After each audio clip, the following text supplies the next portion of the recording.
ಮಠದ ಆಸ್ತಿ ಹಾಳಾಗಲು ನಾನು ಜೀವಂತ ಇರುವವರೆಗೂ ಸಾಧ್ಯವಿಲ್ಲ. Dingaleshwar Swamiji. KLE medical college ಸ್ಥಾಪನೆ ಸ್ವಾಗತಾರ್ಹ, ಆದರೆ 3,000 ಮಠದ ಆಸ್ತಿ ಕಬಳಿಕೆ ಬೇಡ. ಕೆಎಲ್ಇ ಸಂಸ್ಥೆಗೆ ಎಚ್ಚರಿಕೆ ಗಂಟೆ ಬಾರಿಸಿದ ಬಾಲೆಹೊಸೂರಿನ ದಿಂಗಾಲೇಶ್ವರ ಸ್ವಾಮೀಜಿ. ಹೌದು, ಉತ್ತರ ಕರ್ನಾಟಕದ ಆರಾಧ್ಯ ದೈವವಾಗಿರುವ ವಾಣಿಜ್ಯ ನಗರಿ ಹುಬ್ಬಳ್ಳಿಯ 3,000 ಮಠದ ಆಸ್ತಿಯನ್ನು ಹೊಡೆಯಲು ಸಾಕಷ್ಟು ಜನರು ಹೊಂಚು ಹಾಕಿದ್ದಾರೆ. ಕೆಲವರು ಆಸ್ತಿಯನ್ನು ಬರೆಸಿಕೊಂಡಿದ್ದಾರೆ. ಅಲ್ಲದೆ ಕೆಎಲ್ಇ ಸಂಸ್ಥೆಯವರು ಕೂಡ ಕಾಲೇಜು ಕಟ್ಟಡಕ್ಕೆ 3,000 ಮಠದ ಆಸ್ತಿಯನ್ನು ಬಳಕೆ ಮಾಡಿಕೊಳ್ಳುತ್ತಿದ್ದಾರೆ. ನನ್ನ ಜೀವ ಇರುವವರೆಗೂ 3,000 ಮಠದ ಆಸ್ತಿಯನ್ನು ಕಬಳಿಸಲು ಬಿಡುವುದಿಲ್ಲ ಎಂದು ಬಾಲೆಹೊಸೂರಿನ ದಿಂಗಾಲೇಶ್ವರ ಸ್ವಾಮೀಜಿ ಹೇಳಿದ್ರು. ಹುಬ್ಬಳ್ಳಿ ನಗರದಲ್ಲಿಂದು ಪತ್ರಿಕಾಗೋಷ್ಠಿಯಲ್ಲಿ ಮಾತನಾಡಿದ ಅವರು, ವಾಣಿಜ್ಯ ನಗರಿ ಹುಬ್ಬಳ್ಳಿಯಲ್ಲಿ ಮೆಡಿಕಲ್ ಕಾಲೇಜು ಸ್ಥಾಪನೆ ಮಾಡುತ್ತಿರುವುದು ಸ್ವಾಗತಾರ್ಹವಾಗಿದೆ. ಆದರೆ ಕೆಎಲ್ಇ ಸಂಸ್ಥೆಯವರು 3,000 ಮಠದ 24 ಎಕರೆ ಜಮೀನನ್ನು ಬಳಸಿಕೊಂಡು ಕಾಲೇಜು ಕಟ್ಟಿಸಲು ಮುಂದೆ ಬಂದಿದೆ. ಆದರೆ ಕೆಎಲ್ಇ ಸಂಸ್ಥೆ ಬೆಳೆಯಬೇಕು, ಅದೇ ರೀತಿ 3,000 ಮಠದ ಆಸ್ತಿಯೂ ಉಳಿಯಬೇಕು. ಈ ಹಿನ್ನೆಲೆಯಲ್ಲಿ ಕಾಲೇಜು ಕಟ್ಟಿಸಲು 3,000 ಮಠದ ಜಾಗೆ ಬೇಡ ಎಂದರು. ಈಗಾಗಲೇ ಹುಬ್ಬಳ್ಳಿಯಲ್ಲಿ ಕಾಡಸಿದ್ದೇಶ್ವರ ಕಾಲೇಜು ಹಾಗೂ ಗಂಗಾಧರ ಕಾಲೇಜಿಗೆ 3,000 ಮಠ ಜಾಗೆ ಕೊಟ್ಟಿದೆ. ಎಲ್ಲಾ ಕಾಲೇಜಿಗೂ ಜಾಗೆ ಕೊಡುವಷ್ಟು ಆರ್ಥಿಕವಾಗಿ ಸದೃಢವಾಗಿಲ್ಲ. ಒಂದು ವೇಳೆ ಮೆಡಿಕಲ್ ಕಾಲೇಜು ಕಟ್ಟಲೇಬೇಕು ಎಂದಾದರೆ 3,000 ಮಠದ ಆಡಳಿತದ ಅಡಿಯಲ್ಲಿ ಮೆಡಿಕಲ್ ಕಾಲೇಜು ಸ್ಥಾಪನೆ ಮಾಡಲಿ, ಅದಕ್ಕೆ ನಮ್ಮ ಸ್ವಾಗತವಿದೆ ಎಂದು ಅವರು ಹೇಳಿದರು. ಹಿಂದೂ ಮುಸ್ಲಿಂ ಗಲಾಟೆಯನ್ನು ಹತ್ತಿಕ್ಕುವ ಸಾಕಷ್ಟು ಜನಪರ ಕಾರ್ಯಗಳನ್ನು 3,000 ಮಠ ಮಾಡಿದೆ. 3,000 ಮಠವು ದಾನ ಮಾಡುವಷ್ಟು ಆರ್ಥಿಕವಾಗಿ ಮುಂದಿಲ್ಲ. ಅಲ್ಲದೆ ಆಸ್ತಿಯನ್ನು ಮಾರಿ 3,000 ಮಠದ ಅಭಿವೃದ್ಧಿ ಮಾಡಬೇಕು ಎಂಬುವಂತಹ ಪರಿಸ್ಥಿತಿ ಇದ್ದರೆ ನಾನು 100 ಹಳ್ಳಿಗಳ ಭಿಕ್ಷೆ ಬೇಡಿ ತಂದು ಮಠಕ್ಕೆ ನೀಡುತ್ತೇನೆ. ಆದರೆ ಯಾವುದೇ ಕಾರಣಕ್ಕೂ ಮಠದ ಆಸ್ತಿಯನ್ನು ಹಾಳಾಗಲು ಬಿಡುವುದಿಲ್ಲ ಎಂದು ತಿಳಿಸಿದ್ರು. ಈಗಾಗಲೇ ಸಾಕಷ್ಟು ಕೈಗಳು 3,000 ಮಠದ ಆಸ್ತಿಯನ್ನು ಕಬಳಿಸಲು ಹುನ್ನಾರ ನಡೆಸಿವೆ. ಕೆಲವರು ಈಗಾಗಲೇ 3,000 ಮಠದ ಆಸ್ತಿಯನ್ನು ಬರೆಸಿಕೊಂಡಿದ್ದಾರೆ. ಮುಂಬರುವ ದಿನಗಳಲ್ಲಿ ದಾಖಲೆ ಸಮೇತ ಯಾರು ಆಸ್ತಿಯನ್ನು ತಿಂದಿದ್ದಾರೆ ಎಂದು ತಿಳಿಸುತ್ತೇನೆ ಎಂದು ಅವರು ಕೆಎಲ್ಇ ಸಂಸ್ಥೆಯವರು ಕೂಡಲೇ ಈ ನಿರ್ಧಾರವನ್ನು ಕೈಬಿಟ್ಟರೆ ಸಂಸ್ಥೆಗೂ ಒಳ್ಳೆಯದು, 3,000 ಮಠಕ್ಕೂ ಒಳ್ಳೆಯದು. ಒಂದು ವೇಳೆ ಇದನ್ನು ನಿರ್ಲಕ್ಷಿಸಿದರೆ ಮುಂಬರುವ ದಿನಗಳಲ್ಲಿ ಹೋರಾಟ ಕೈಗೆತ್ತಿಕೊಳ್ಳಲಾಗುವುದು ಎಂದು ದಿಂಗಾಲೇಶ್ವರ ಸ್ವಾಮೀಜಿ ಎಚ್ಚರಿಕೆಯ ಗಂಟೆ ಬಾರಿಸಿದ್ರು. ತಮಗೆಲ್ಲರಿಗೂ ಶರಣಾರ್ಥಿಗಳು. ಇಂದು ತಮ್ಮನ್ನೆಲ್ಲ ಉದ್ದೇಶಿಸಿ ಮಾತಾಡಲಿಕ್ಕೆ ಬಂದಿರುವಂತಹ ವಿಷಯ 3,000 ಮಠದ ಆಸ್ತಿ ರಕ್ಷಣೆ ಆಗಬೇಕು ಅನ್ನುವಂತಹ ಉದ್ದೇಶಕ್ಕಾಗಿ ಬಂದಿದ್ದೇನೆ.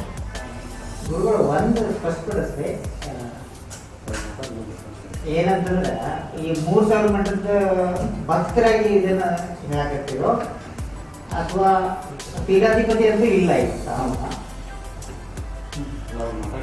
ಮೊದಲನೇದಾಗಿ ಸ್ಪಷ್ಟವಾಗಿ ತಮಗೆ ಹೇಳಲಿಕ್ಕೆ ಇಚ್ಛಪಡ್ತೇನೆ. ನಾನು ಮೊದಲನೇದಾಗಿ 3,000 ಮಠದ ವಿದ್ಯಾರ್ಥಿ, ನಂಬರ್ 1. ನಂಬರ್ 2, ನಾನು ಸದ್ಯದ 3,000 ಮಠದ ಉತ್ತರಾಧಿಕಾರಿ, ಬಾಲೆಹೊಸೂರು ದಿಂಗಾಲೇಶ್ವರ ಮಠದ ಪೀಠಾಧಿಕಾರಿ. ತಮಗೇನಾದರೂ ಮತ್ತೆ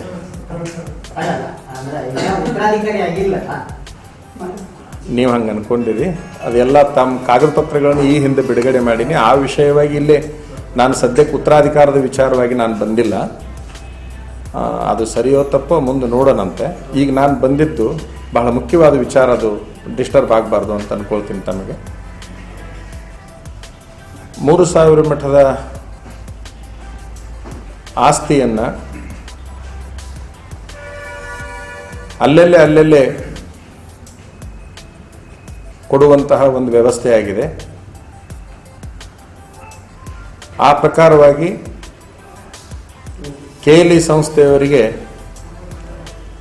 24 ಎಕರೆ 30 ಗುಂಟೆ ಚಿಲ್ಲರ ಭೂಮಿಯನ್ನು ದಾನವಾಗಿ ಕೊಟ್ಟಿರ್ತಕ್ಕಂಥದ್ದು ಪ್ರಕಟವಾಗಿದೆ. ಆ ಒಂದು 3,000 ಮಠದ ಭೂಮಿಯಲ್ಲಿ ನಾಳಿನ ದಿವಸ ವೈದ್ಯಕೀಯ ಮಹಾವಿದ್ಯಾಲಯದ ಭೂಮಿ ಪೂಜೆ ಅನ್ನುವಂಥದ್ದನ್ನು ಇವತ್ತಿನ ದಿವಸ ದಿನಪತ್ರಿಕೆಯಲ್ಲಿ ನಾನು ನೋಡಿಕೊಂಡು ಈ ನಾಡಿನ ಎಲ್ಲ ಸದ್ಭಕ್ತರಿಗೆ ವಿಷಯವನ್ನು ಮುಟ್ಟಿಸ್ಲಿಕ್ಕಾಗಿ ಬಂದಿದ್ದೇನೆ. ಯಾವುದೇ ಪರಿಸ್ಥಿತಿಯಲ್ಲಿ ಹುಬ್ಬಳ್ಳಿಗೆ ವೈದ್ಯಕೀಯ ಮಹಾವಿದ್ಯಾಲಯ ಆಗಬೇಕು ಅನ್ನುವಂಥದ್ದು ನಂದು ಕೂಡ ಬೇಡಿಕೆಯಾಗಿದೆ. ನಾನು ಕೆಎಲ್ಇ ಸಂಸ್ಥೆಯವರು ವೈದ್ಯಕೀಯ ಮಹಾವಿದ್ಯಾಲಯವನ್ನು ಇಲ್ಲಿಗೆ ಮಾಡಲಿಕ್ಕೆ ನಂದು ಯಾವುದೇ ಥರದ ಅಭ್ಯಂತರ ಇಲ್ಲ. ಹುಬ್ಬಳ್ಳಿ ಮಹಾನಗರಕ್ಕೆ 1 ಬಿಟ್ಟು 10 ವೈದ್ಯಕೀಯ ಮಹಾವಿದ್ಯಾಲಯಗಳಾದರೆ ಬಹಳ ಸಂತೋಷ, ಆಸ್ಪತ್ರೆಗಳಾದ್ರೂ ಕೂಡ ಬಹಳ ಸಂತೋಷ. ಹುಬ್ಬಳ್ಳಿ ಎಷ್ಟು ಬೆಳೆಯುತ್ತೋ ಅಷ್ಟು ಬಹಳಷ್ಟು ಸಂತೋಷ ಅನ್ನುವಂಥದ್ದನ್ನು ಹೇಳ್ಕೊಳ್ಳಿಕ್ಕೆ ಇಚ್ಛಪಡ್ತೇನೆ. ಆದರೆ 3,000 ಮಠ ಆರ್ಥಿಕ ಮುಗ್ಗಟ್ಟಿನಲ್ಲಿ ಇರೋದರಿಂದ ಆ 3,000 ಮಠದ ಆಸ್ತಿಯನ್ನು ಉಳಿಸಬೇಕಾಗಿರುವಂತಹದ್ದು, 3,000 ಮಠವನ್ನು ಉಳಿಸಬೇಕಾಗಿರುವಂತಹದ್ದು ಈ ನಾಡಿನ ಎಲ್ಲ ಸದ್ಭಕ್ತರ ಕರ್ತವ್ಯವಾಗಿದೆ ಅನ್ನುವಂಥದ್ದನ್ನು ಈ ಸಂದರ್ಭದಲ್ಲಿ ಉಲ್ಲೇಖ ಮಾಡಲಿಕ್ಕೆ ಇಚ್ಛಪಡ್ತಾ, ನಾನೇನಾದರೂ ಇವತ್ತಿನ ದಿವಸ ವಿರೋಧ ಮಾಡಲಿಕ್ಕೆ ಬಂದಿದ್ದೀನಿ ಅಂತಂದರೆ ಅದು ಬಹಳಷ್ಟು ತಪ್ಪಾಗ್ತದೆ. ಈ ಒಂದು ವಿಚಾರವಾಗಿ ನಾನು ಒಂದು ಹಂತದಲ್ಲಿ ನಿರ್ಣಯವನ್ನು ತೆಗೆದುಕೊಳ್ಳುವ ಸಂದರ್ಭ ಅಂದರೆ 2006ನೇ ಇಸ್ವಿಯಿಂದ 2009ನೇ ಇಸ್ವಿ ತನಕ ನಾನು 3,000 ಮಠದ ಒಂದು ನ್ಯಾಯವನ್ನು ಕೈಗೆತ್ತಿಕೊಂಡು ಓಡಾಡ್ತಾ ಇರುವಂತಹ ಸಂದರ್ಭದಲ್ಲಿ ಅದನ್ನು ನಿರ್ಣಯ ಮಾಡುವಂತಹ ಸಂದರ್ಭದೊಳಗೆ ಈಗ ಸದ್ಯಕ್ಕಿರ್ತಕ್ಕಂತಹ ಯಾವುದೇ ಅಲ್ಲಿ ಮಠದಲ್ಲಿರ್ತಕ್ಕಂಥ ಆಡಳಿತ ಮಂಡಳಿಯವರು ಅವತ್ತು ಇರಲಿಕ್ಕಿಲ್ಲ ಅನ್ನುವಂಥದ್ದನ್ನು ನಾನು ಭಾವಿಸ್ತೇನೆ. ಆ ಸಂದರ್ಭದಲ್ಲಿ ನಾವು ಒಂದು ಷರತ್ತಿನೊಂದಿಗೆ ಆ ಮಠದ ನ್ಯಾಯವನ್ನು ನಿರ್ಣಯ ಮಾಡಿದ್ದೇವೆ. ಯಾವುದು ಅಂತಂದರೆ, ಆ ಮಠಕ್ಕೆ ಬರುವ ಯಾವುದೇ ಮಠಾಧಿಪತಿಗಳು ಆ ಮಠದ ಆಸ್ತಿಯನ್ನು ಪರಭಾರೆ ಮಾಡಬಾರದು ಅನ್ನುವ ಷರತ್ತಿನೊಂದಿಗೆ 2009ನೇ ಇಸ್ವಿಯಲ್ಲಿ ಅಂದರೆ ಆಗಸ್ಟ್ ತಿಂಗಳಲ್ಲಿ ಅದರ ನ್ಯಾಯವನ್ನು ನಿರ್ಣಯ ಮಾಡಲಾಯಿತು ಅಂತಕ್ಕಂಥದ್ದು. ಅದರ ನಂತರದಲ್ಲಿ ನಾವೇನು ಕಲ್ಕತ್ತಾದೊಳಗೆ ಒಂದು ನಿರ್ಣಯವನ್ನು ಮಾಡಿ ಒಂದು ಸ್ಪಷ್ಟವಾದ ಆದೇಶವನ್ನು ತೆಗೆದುಕೊಂಡು ಬಂದಿದ್ವೋ ಆ ಆದೇಶವನ್ನು ತಿದ್ದುಪಡಿ ಮಾಡಿ 2012ನೇ ಇಸ್ವಿಯಲ್ಲಿ 100 ಕೋಟಿ ರೂಪಾಯಿ ಬೆಲೆ ಬಾಳುವಂತಹ ಒಂದು ಮಠದ ಆಸ್ತಿಯನ್ನು ಬೇರೆ ಬೇರೆಯವರಿಗೆ ಕೊಡುವ ಹಾಗೆ KLE ಸಂಸ್ಥೆಯವರಿಗೂ ಕೂಡ ಕೊಟ್ಟಿರ್ತಕ್ಕಂಥದ್ದು ನನಗೆ ಇತ್ತಿತ್ತಲಾಗಿ ನನ್ನ ಗಮನಕ್ಕೆ ಬಂದಿದೆ. ನನ್ನ ಉದ್ದೇಶ ಇಷ್ಟೇ, 3,000 ಮಠದ ಆಸ್ತಿ ಹಾಳಾಗಲಿಕ್ಕೆ ನಾನಾಗಲಿ, ಆ 3,000 ಮಠದ ಸಮಸ್ತ ಸದ್ಭಕ್ತ ಮಂಡಳಿ ಆಗಲಿ, ಇಡೀ ಕರ್ನಾಟಕದ ಶಕ್ತಿ ಕೇಂದ್ರವಾಗಿರುವಂತಹ 3,000 ಮಠವನ್ನು 3,000 ಮಠದ ಆಸ್ತಿಯನ್ನು ಉಳಿಸಬೇಕಾಗಿರುವಂತಹದ್ದು ನಮ್ಮೆಲ್ಲರ ಆದ್ಯ ಕರ್ತವ್ಯವಾಗಿದೆ ಅನ್ನುವಂಥದ್ದು ನನ್ನ ಭಾವನೆ ಅನ್ನುವಂಥದ್ದು. ಬಹಳ ನೋವಿನ ಸಂಗತಿ ಅಂತಂದರೆ, ಆ ಮಠದ ಆಸ್ತಿಯನ್ನು ಹೊಡೆಯಲಿಕ್ಕಾಗಿ ಎಷ್ಟೋ ಜನ ಒಳಗೆ ಹೊಕ್ಕೊಂಡ್ರು, ಆ ಮಠದ ಆಸ್ತಿಯನ್ನು ಹೊಡೆದಿದ್ದಾರೆ ಅನ್ನುವಂಥದ್ದು. ಬರುವ ದಿನಮಾನದಲ್ಲಿ ಅದಕ್ಕೆ ಸಂಬಂಧಪಟ್ಟ ಅವಶ್ಯಕತೆ ಬಿದ್ದರೆ ಅದಕ್ಕೆ ಸಂಬಂಧಪಟ್ಟ ಎಲ್ಲ ಕಾಗದ ಪತ್ರಗಳನ್ನು ತೆಗೆದುಕೊಂಡು ತಮ್ಮ ಹತ್ರ ನಾನು ಮತ್ತೊಂದು ಸಾರಿ ಬರ್ತೇನೆ ಅನ್ನುವಂಥದ್ದನ್ನು ಈ ಸಂದರ್ಭದಲ್ಲಿ ಹೇಳಿಕ್ಕೆ ಇಚ್ಛಪಡ್ತಾ, ಯಾರು ನಾಳಿನ ಭೂಮಿ ಪೂಜೆಗೆ ಕಾರಣರಾಗಿದ್ದಾರೋ ಅವರಿಗೆಲ್ಲರಿಗೆ ನಾನು ಈ ಸಂದರ್ಭದಲ್ಲಿ ವಿನಂತಿ ಮಾಡಿಕೊಳ್ತೇನೆ. ಕಾನೂನಿನ ತೊಡಕುಗಳಿದ್ದಾವೆ, ಇವೆಲ್ಲ ಕೋರ್ಟ್ನಲ್ಲಿ ಕೇಸ್ಗಳು ನಡೀತಾ ಇದ್ದಾವೆ. ಇಂತಹ ಸಂದರ್ಭದಲ್ಲಿ ತಾವು ಆ ಭೂಮಿ ಪೂಜೆಯನ್ನು ಆ ಒಂದು ಭೂಮಿಯಲ್ಲಿ ಅಂದರೆ 3,000 ಮಠದ ಭೂಮಿಯಲ್ಲಿ ಆ ಭೂಮಿ ಪೂಜೆ ನೆರವೇರಿಸುವುದರಿಂದ ಬಹುಶಃ ಬರುವ ದಿನಮಾನದಲ್ಲಿ ತೊಡಕಾಗಬಹುದು ಅನ್ನುವಂತಹ ಒಂದು ಸೂಚನೆಯನ್ನು ಮಾಧ್ಯಮದ ಮೂಲಕ ಕೊಡ್ಲಿಕ್ಕೆ ಇಚ್ಛಪಡ್ತೇನೆ ಅಂತಕ್ಕಂಥದ್ದು. ನನ್ನ ಆಶೆ ಇಷ್ಟೇ, ನಾನು ಅವರಿಗೆ ಕಾಲೇಜ್ ಮಾಡಬೇಡ್ರಿ ಅಂತ ಹೇಳೋದಿಲ್ಲ. ನಮ್ಮ ನಾಡಿಗೆ KLE ಬಹಳ ದೊಡ್ಡ ಕೊಡುಗೆಯನ್ನು ಕೊಟ್ಟಿದೆ, ಬಹಳ ದೊಡ್ಡ ದೊಡ್ಡ ಶಿಕ್ಷಣ ಸಂಸ್ಥೆಗಳನ್ನು ಕೊಟ್ಟಿದೆ. ಇನ್ನೂ ಕೂಡ ಅದು ಕೊಡಬೇಕು, ಆ KLE ಸಂಸ್ಥೆ ಬೆಳಿಬೇಕು. ಅದರ ಜೊತೆಗೆ 3,000 ಮಠವೂ ಕೂಡ ಬೆಳಿಬೇಕು ಅನ್ನುವಂಥದ್ದು. ಒಂದು ವೇಳೆ ಈಗೇನು ಭೂಮಿ ಪೂಜೆಯನ್ನು ಮಾಡ್ತಾ ಇದ್ದಾರೆ, ಆ ಭೂಮಿ ಪೂಜೆಯನ್ನು 3,000 ಮಠದ ಒಂದು ಆಡಳಿತದ ವ್ಯಾಪ್ತಿಯಲ್ಲಿ ನಡೆಯುವಂತಹ ಮೆಡಿಕಲ್ ಕಾಲೇಜ್ ಮಾಡೋದಾದರೆ ನಂದು ಯಾವುದೇ ವಿರೋಧ ಇಲ್ಲ ಅನ್ನುವಂಥದ್ದನ್ನು ಕೂಡ ಈ ಸಂದರ್ಭದಲ್ಲಿ ಸ್ಪಷ್ಟಪಡಿಸ್ತೇನೆ. 3,000 ಮಠದ ಯಾವುದೇ ಆಸ್ತಿಯನ್ನು ನನ್ನ ಜೀವಿತಾವಧಿಯಲ್ಲಿ ಪರಭಾರೆ ಆಗಲಿಕ್ಕೆ ನಾನು ಬಿಡೋದಿಲ್ಲ ಅನ್ನುವಂಥದ್ದನ್ನು ಈ ಮಾಧ್ಯಮದ ಮೂಲಕ ಸ್ಪಷ್ಟಪಡಿಸ್ತೇನೆ ಅನ್ನುವಂಥದ್ದನ್ನು ತಮ್ಮ ಗಮನಕ್ಕೆ ನಾನು ತರಲಿಕ್ಕೆ ಇಚ್ಛಪಡ್ತೇನೆ. ಕಾರಣ ಇಷ್ಟೇ, ಇವತ್ತಿನ ದಿವಸ ನಾನು ಈ ವಿಚಾರವನ್ನು ಪ್ರಕಟ ಮಾಡ್ತಾ ಇಲ್ಲ.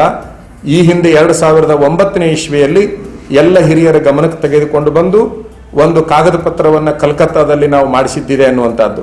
ಆ ಕಾಗದ ಪತ್ರವನ್ನು ಬರುವ ದಿನಮಾನದಲ್ಲಿ ತೆಗೆದುಕೊಂಡು ಬರ್ತೇನೆ. ಅದರಲ್ಲಿ ಬಹಳ ಸ್ಪಷ್ಟವಾಗಿ ಉಲ್ಲೇಖ ಆಗಿದೆ ಯಾವುದೇ ಆಸ್ತಿಯನ್ನು ಪರಭಾರೆ ಮಾಡಕೂಡದು ಅನ್ನುವಂಥದ್ದು. 2012ನೇ ಇಸ್ವಿಯಲ್ಲಿ ಆ ಕಾಗದ ಪತ್ರವನ್ನು ಬೇಕಾಬಿಟ್ಟಿ ತಿದ್ದುಪಡಿ ಮಾಡಿ ಅದರ ನಂತರದಲ್ಲಿ ಆ ಜಮೀನನ್ನು ಕಬಳಿಸುವಂತಹ ಒಂದು ಪ್ರಯತ್ನ ನಡೀತದೆ ಅನ್ನುವಂಥದ್ದು. ದಯವಿಟ್ಟು ನಾನು ಕೇವಲ KLE ಸಂಸ್ಥೆಯವರಿಗೆ ನಾನು ವಿನಂತಿ ಮಾಡಿಕೊಳ್ತಾ ಇಲ್ಲ. ಯಾರು 3,000 ಮಠದ ಆಸ್ತಿಗೆ ಕೈ ಹಾಕಿದ್ದೀರೋ, ಯಾರು 3,000 ಮಠದ ಆಸ್ತಿಯನ್ನು ಬೇಕಾಬಿಟ್ಟಿ ಬರಿಸಿಕೊಂಡಿದ್ದೀರೋ ಅವರಿಗೆಲ್ಲರಿಗೆ ನಾನು ವಿನಂತಿ ಮಾಡಿಕೊಳ್ತೇನೆ, ದಯವಿಟ್ಟು ಮಠದ ಆಸ್ತಿಗೆ ಕೈ ಹಾಕಬೇಡಿ. ಮಠದ ಆಸ್ತಿ ಮಠಕ್ಕಾಗಿ ಉಳಿಲಿ, ಆ ಮಠ ಇಡೀ ನಾಡಿನ ಹಿತಕ್ಕಾಗಿ ಶ್ರಮಿಸಲಿ ಅನ್ನುವಂತಹ ಒಂದು ವಿನಂತಿ ನಂದು ಅನ್ನುವಂಥದ್ದನ್ನು ಈ ಸಂದರ್ಭದಲ್ಲಿ ವಿನಂತಿ.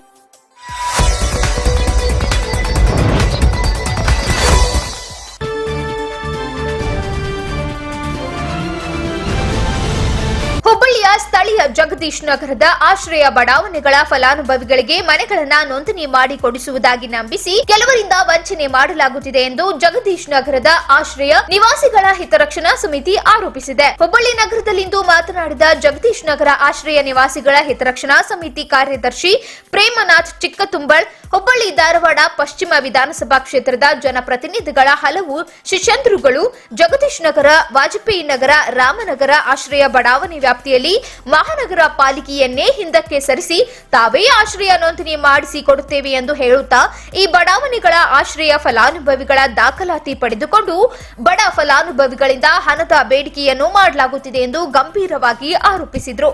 ಆಶ್ರಯ ಫಲಾನುಭವಿಗಳ ಮನೆಗಳ ನೋಂದಣಿ ಇಲ್ಲವೇ ಇತರೆ ಯಾವುದೇ ಪ್ರಕ್ರಿಯೆಗಳು ಕೇವಲ ಹುಬ್ಬಳ್ಳಿ ಧಾರವಾಡ ಮಹಾನಗರ ನೇರವಾಗಿ ಫಲಾನುಭವಿಗಳಿಗೆ ದಾಖಲಾತಿ ನೀಡುವ ಮತ್ತು ದಾಖಲಾತಿ ಪಡೆಯುವ ಪ್ರಕ್ರಿಯೆ ಇರುತ್ತದೆ. ಆದ ಕಾರಣ ಯಾವುದೇ ಆಶ್ರಯ ಯಾರಿಂದಲೂ ವಂಚನೆಗೆ ಈಡಾಗಬಾರದು. ಅರ್ಜಿಗಳನ್ನು ತಾವೇ ಖುದ್ದಾಗಿ ಪಾಲಿಕೆಗೆ ನೀಡಬೇಕೆಂದು ಚಿಕ್ಕತುಂಬಳ್ ವಿನಂತಿಸಿಕೊಂಡಿದ್ದಾರೆ.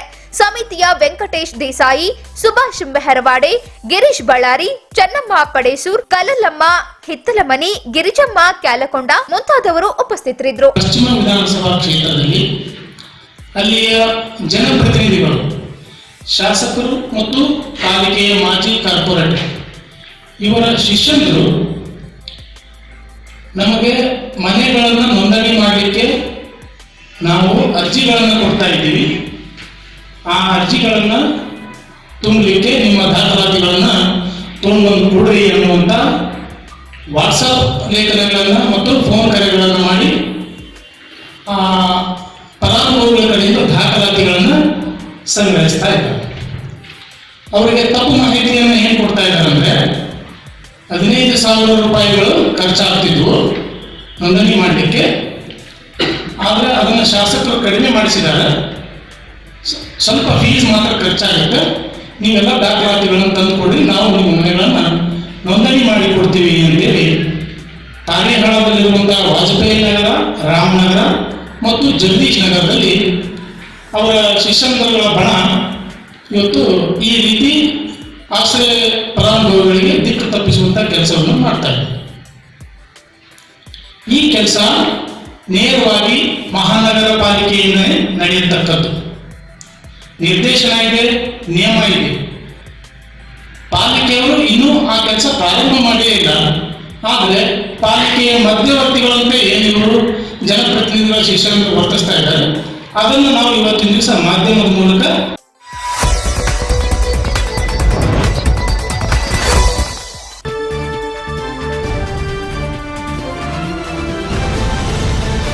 ಸರ್ಕಾರ ಎನ್ಐಎಯನ್ನು ದುರ್ಬಳಕೆ ಮಾಡಿಕೊಳ್ಳುತ್ತಿದೆ ಎಂದು ಆರೋಪಿಸಿ ಹುಬ್ಬಳ್ಳಿಯಲ್ಲಿ ಇಂದು ಸಂಗೊಳ್ಳಿ ರಾಯಣ್ಣ ವೃತ್ತದಲ್ಲಿ ಎಸ್ಡಿಪಿಐ ಕಾರ್ಯಕರ್ತರು ಪ್ರತಿಭಟನೆ ನಡೆಸಿದರು. ಕೆಜಿ ಡಿಜೆ ಹಳ್ಳಿ ಗಲಭೆ ಪ್ರಕರಣದಲ್ಲಿ ಎಸ್ಡಿಪಿಐ ಮುಖಂಡರಿಗೆ ಕಿರುಕುಳ ನೀಡಲಾಗುತ್ತಿದೆ. ಅಲ್ಲದೆ ತನಿಖಾ ಸಂಸ್ಥೆಗಳನ್ನು ಬಿಜೆಪಿ ಸರ್ಕಾರ ದುರುಪಯೋಗ ಮಾಡಿಕೊಳ್ಳುತ್ತಿದೆ ಎಂದು ಆರೋಪಿಸಿ ತಮ್ಮ ಆಕ್ರೋಶವನ್ನ ಹೊರಹಾಕಿದರು. ಕೇಂದ್ರ ಸರ್ಕಾರದ ವಿರುದ್ಧ ಘೋಷಣೆ ಕೂಗಿ ಹರಿಹಾಯ್ದರು.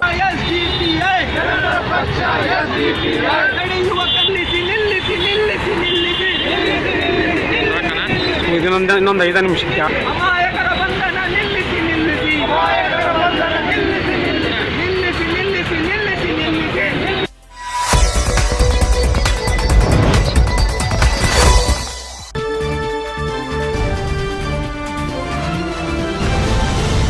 ಧಾರವಾಡ ತಾಲೂಕಿನ ದಡ್ಡಿ ಕಮಲಾಪುರದ ಬಳಿ ವಿದ್ಯುತ್ ತಂತಿಯಿಂದ ಭಾರೀ ಬೆಂಕಿ ಅವಘಡ ಸಂಭವಿಸಿದೆ. 9 ಎಕರೆ ಪ್ರದೇಶದಲ್ಲಿರುವ ಕಬ್ಬು ಹಾಗೂ 25 ಮಾವಿನ ಮರವು ಸುಟ್ಟು ಭಸ್ಮವಾಗಿವೆ. ಅಶೋಕ್ ಮಾನಿ ಎಂಬುವರಿಗೆ ಈ ಜಮೀನು ಸೇರಿದ್ದು, ಜಮೀನನ್ನು ಲಾವಣಿ ಪಡೆದು ನಾಗರಾಜ್ ಕುಲಕರ್ಣಿ ಎಂಬಾತರು ಬೆಳೆಯನ್ನ ಬೆಳೆದಿದ್ರು. ಜಮೀನಿನ ಮೇಲೆ ಹಾದು ಹೋಗಿರುವ ವಿದ್ಯುತ್ ತಂತಿಯಿಂದ ಈ ಒಂದು ಅವಘಡ ಸಂಭವಿಸಿದೆ. ತಂತಿಗಳು ಜೋತು ಬಿದ್ದು ಶಾರ್ಟ್ ಸರ್ಕ್ಯೂಟ್ ಉಂಟಾಗಿ ಈ ಒಂದು ಘಟನೆ ನಡೆದಿದ್ದು, ಧಾರವಾಡ ಗ್ರಾಮೀಣ ಠಾಣೆ ವ್ಯಾಪ್ತಿಯಲ್ಲಿ ಈ ಪ್ರಕರಣ ದಾಖಲಾಗಿದೆ.